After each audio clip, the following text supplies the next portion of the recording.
Hello, welcome to Lemon Studios, where we talk anything and everything entertainment. I'm, of course, Lemon himself, Zeke Lemon, and this is my review for Season 3, Episodes 1, 2, and 3 of Invincible. But before we get into that, let's get the house clean out of the way, shall I? I'm just leave a like, comment below, let me know your thoughts on Invincible Season 3, and, of course, hit that subscribe button as it helps me grow into my YouTube career.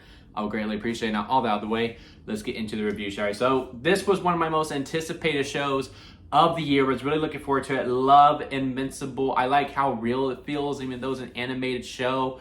Love Mark, love Adam Eve, love Rex. I love the whole entire cast and crew behind this. I just think they really knocked it out of the park. That season 2 was great, and I was really surprised season 3 came out so fast. But the first thing I want to talk about is the format of the premiere, right?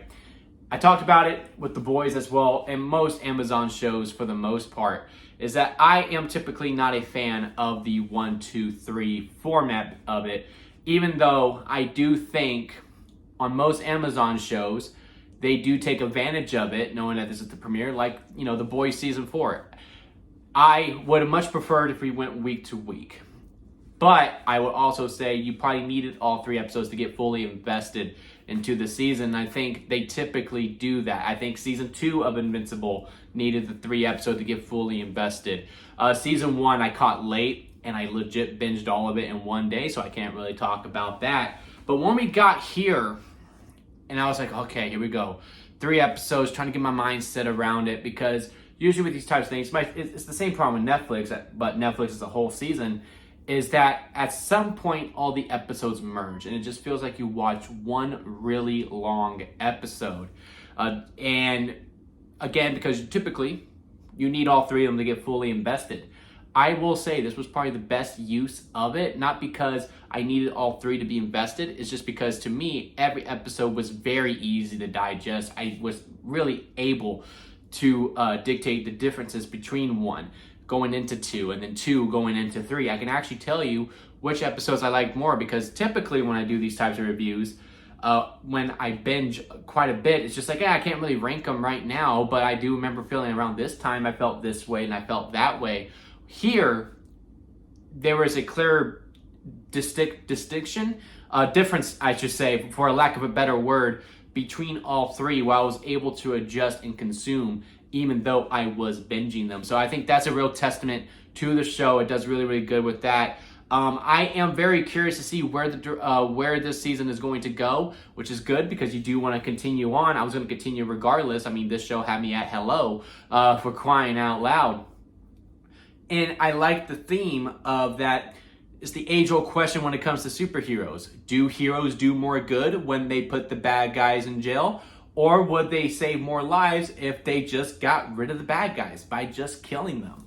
And, you know, when you get in your circle of nerds and you all talk superheroes, whether it be Batman, whether it be Superman, it's mainly with Batman, because, you know, Peacemaker talked about it on here. It's like, you know, if you just kill the bad guys, there's no more pain. And that seems to be the overall theme of the whole entire show, of that debate. Should you kill? Should you not kill? Because you can really get rid of a lot of damage if you do that. Now, I'm on Team Mark. This is the only thing I'm on Team Mark of, is that no, you don't kill them. You don't. You put them in jail, make them serve justice. Hopefully they turn a better life. Always try to find the good within people and not necessarily have bad them. And also, I just think murder is also showing mercy to a bad guy, because again, there's no consequences to that. I mean, yeah, the consequence is your life, which should be the biggest consequence, but if you're making all this murder and all that stuff with all the bad things you are doing, what is life to you? You know what I mean? So it's that type of the debate where I'm like, no, put them in jail, make them stay alive, make them, not make them stay alive, have them stay alive, and see if they could turn over a new leaf. That's just where I land on it. Let's have a debate on it. What do you think? Do you think heroes should kill, or should they not kill? But yeah, that whole entire debate, especially when it comes to Oliver, Mark's brother, that comes back and forth where Oliver's even like, I mean, why didn't you just kill Cecil? If you would have just killed him, then you wouldn't have to deal with it anymore.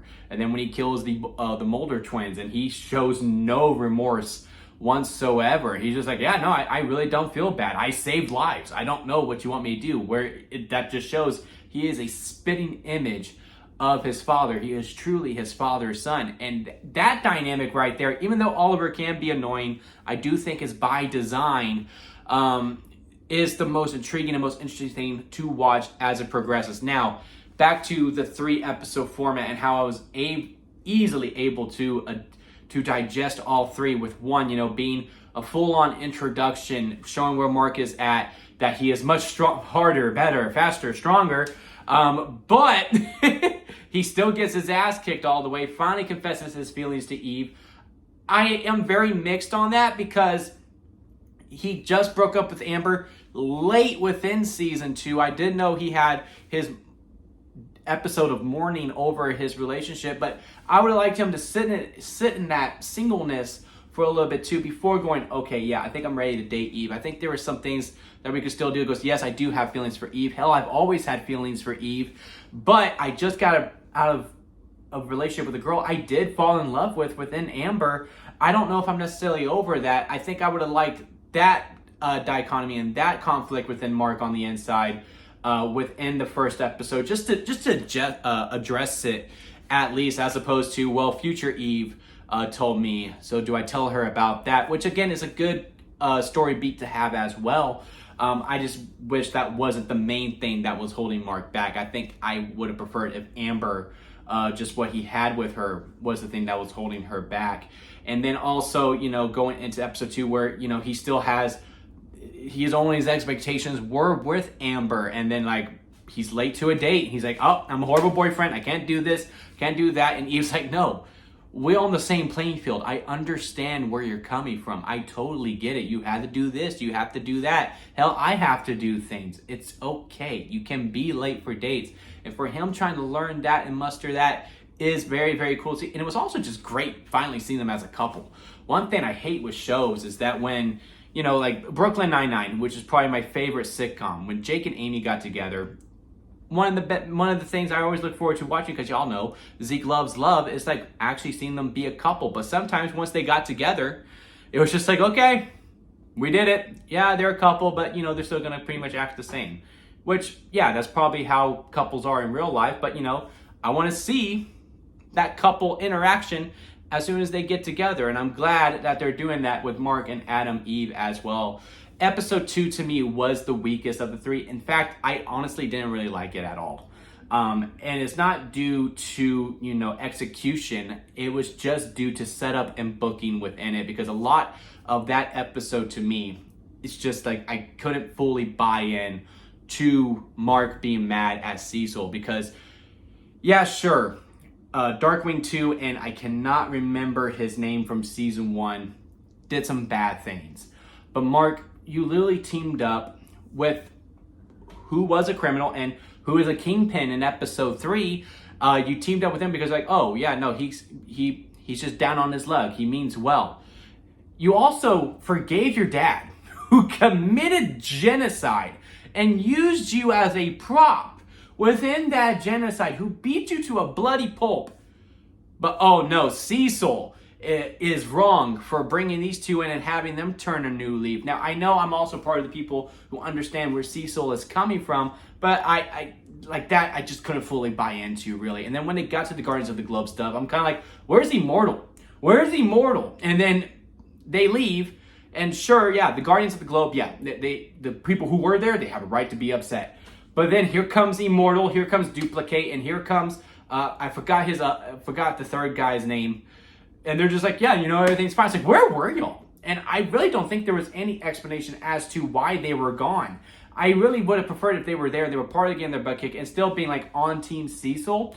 But we just didn't have that. It was just like, well, they were gone, so therefore they're going to be on Team Cecil, and now we got to split the group up and have this little inner conflict within that, which I did like. I like that we have that, and I'm curious to see where that's going to go moving forward. I just didn't like how we set that up. Episode 2 to me just really felt like, well, we're doing this because plot, because this is where we want the characters to be at. And I just think there was much better ways to go about it. Episode 3 was the strongest of them. It should, because it is the last one that you are leaving on. Because again, I did get to see Mark and Eve be a couple for a little bit, like having that conversations on the rooftops, catching up with them on their day, and it's just nice little stuff, the cuddling, being very close, kiss on the cheek, all that, what have you. Again, the stuff with Oliver and Mark is really, really interesting. I like the little cold open that we did to show the other side of villains. Like, yeah, these guys with no music whatsoever, and you just had to rely watching and just trying to figure out where it's going to go, which it's definitely not the model today. I'm surprised it got passed by, really, that we're just gonna have music and we're just gonna rely on the audience to watch and follow these facial expressions. It was like watching a silent film in a lot of ways, and just seeing this guy with the whole with the flower being our visual aid to see how much they are really, really struggling, and watching that all the way through, and it keeps going for a good while. Really love that whole beginning part of it, and again, just capped off beautifully at the end with, again, what is going to be the main message of the show of this season with Should Heroes Kill? But yeah, I had a great time with it. Again, episode 2 to me was a downer just due to structure alone. I do like where we're at. I just didn't like how we did it to get there. And that's really my main problem with episode 2. But overall, great premiere. Excited to go to 1-to-1 where I can just fully digest one episode and just really give my analysis on it. But let me know what y'all think about it down in the comment section. Leave a like if you made it this far within the review. I do greatly appreciate it. And hit that subscribe button as we do go on this ride together. Really, really looking forward to it. If you're into wrestling, hit that subscribe for that, as we're on the road to WrestleMania, doing reviews for all the Raws and SmackDowns and PLEs on the way. And, you know, we got some movie reviews as well. So be on the ride. Come along on this ride here at Limit Studios. And until next time, guys, I'll see you here at Limit Studios.